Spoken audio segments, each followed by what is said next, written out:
Halo, para penikmat cerita fantasi. Kali ini Fantasia Story akan menceritakan kisah seorang koki hebat yang bertransmigrasi ke dunia murim.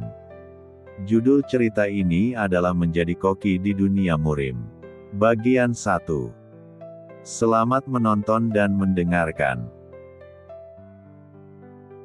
Xiao Yunhao berdiri di tengah-tengah ruangan besar yang dipenuhi oleh aroma masakan yang begitu lezat.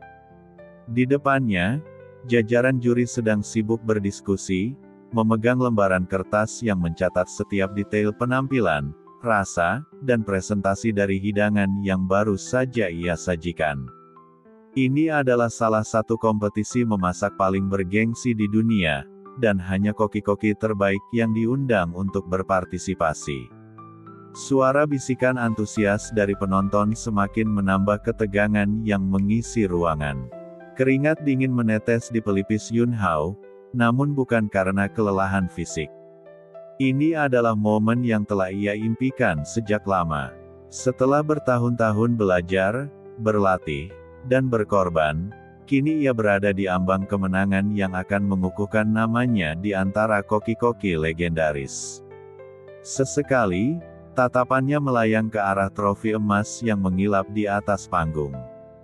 Trofi itu tampak sangat dekat, namun sekaligus terasa sangat jauh. Setiap detik yang berlalu menambah ketegangan yang semakin menghimpit dadanya. Dan sekarang, untuk pengumuman pemenang. Suara pembawa acara yang lantang menggema di seluruh ruangan, menghentikan sejenak semua bisikan dan percakapan. Suasana mendadak hening, hanya suara detak jantung Yunhao yang terdengar di telinganya. Setiap peserta yang berdiri di sekitarnya menunggu dengan napas tertahan. Ada yang menunduk dalam doa, ada pula yang menatap dengan penuh harap. Yunhao merasa tangannya mulai gemetar.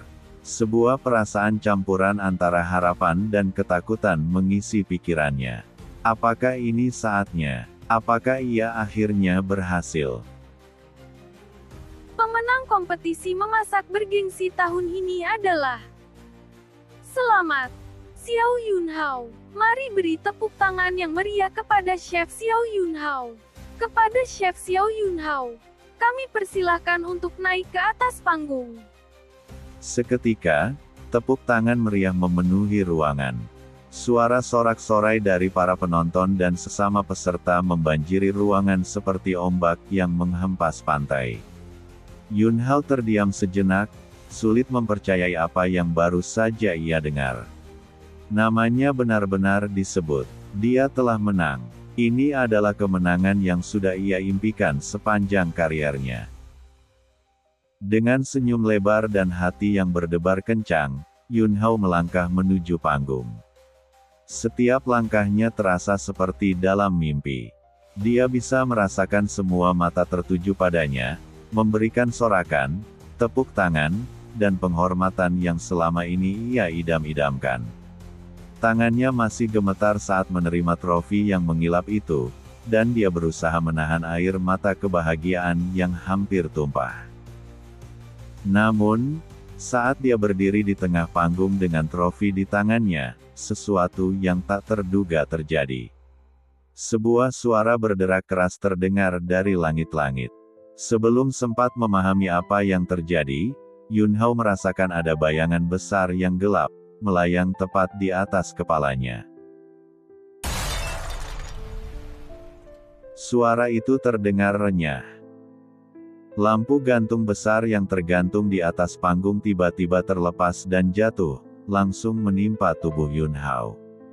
Kepalanya seketika terasa sangat sakit, pandangannya berputar, dan seolah-olah dunia di sekitarnya melambat.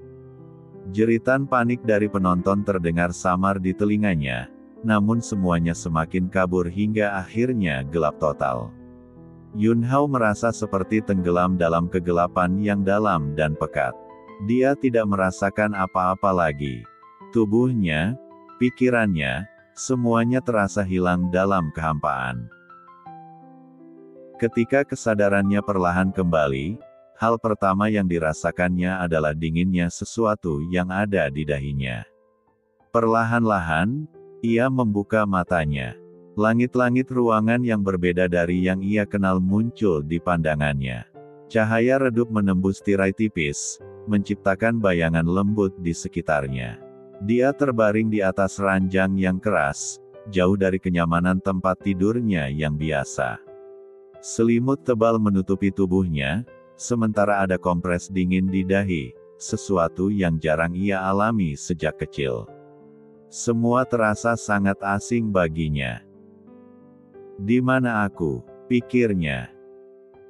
Yunhao perlahan duduk, merasakan tubuhnya terasa aneh, lebih kecil dan lemah dari biasanya. Ketika pandangannya menyapu ke sekitar ruangan, dia merasa ada yang salah.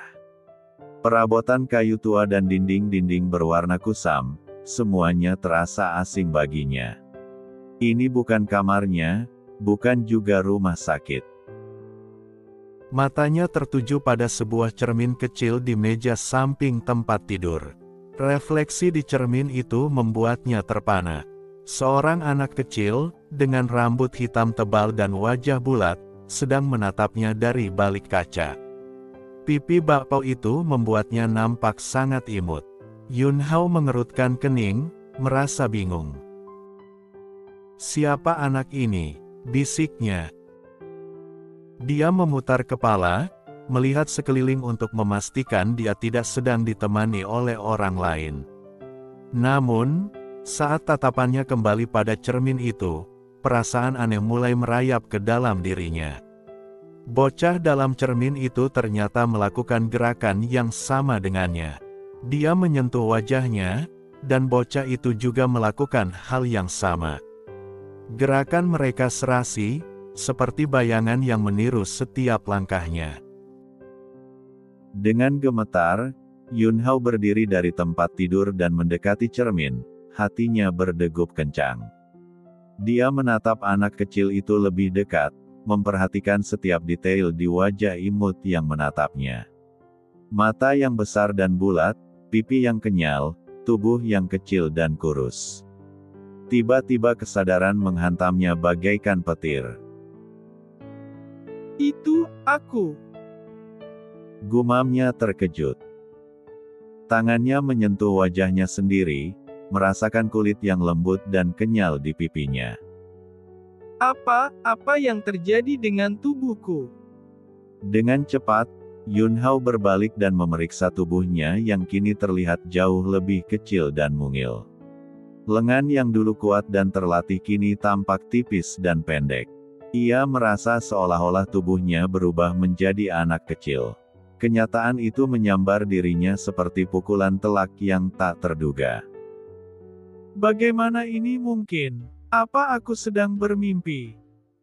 Yunhao menggigit bibirnya, mencoba merasakan rasa sakit untuk memastikan bahwa ini bukanlah ilusi.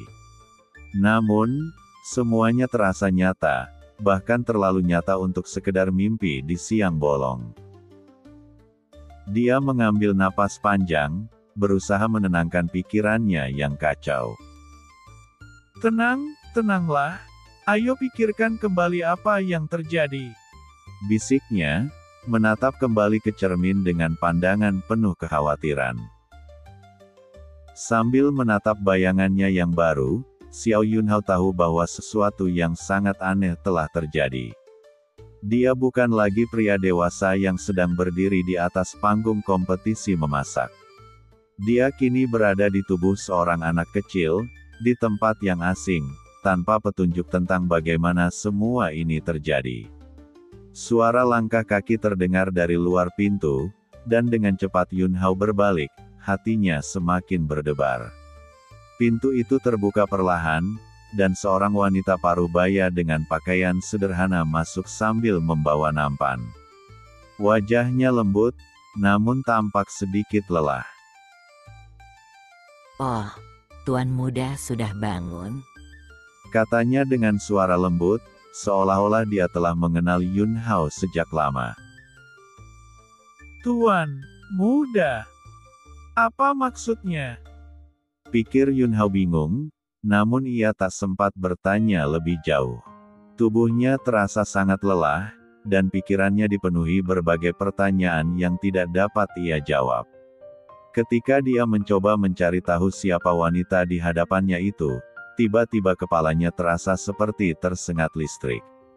Kemudian sesuatu mengalir dalam kepalanya, memaksa dirinya menerima segala ingatan baru tentang seorang bocah bernama Xiao Yunhao yang belum lama ini mengikuti upacara penilaian bakat yang dilakukan setiap tahunnya di keluarga Xiao.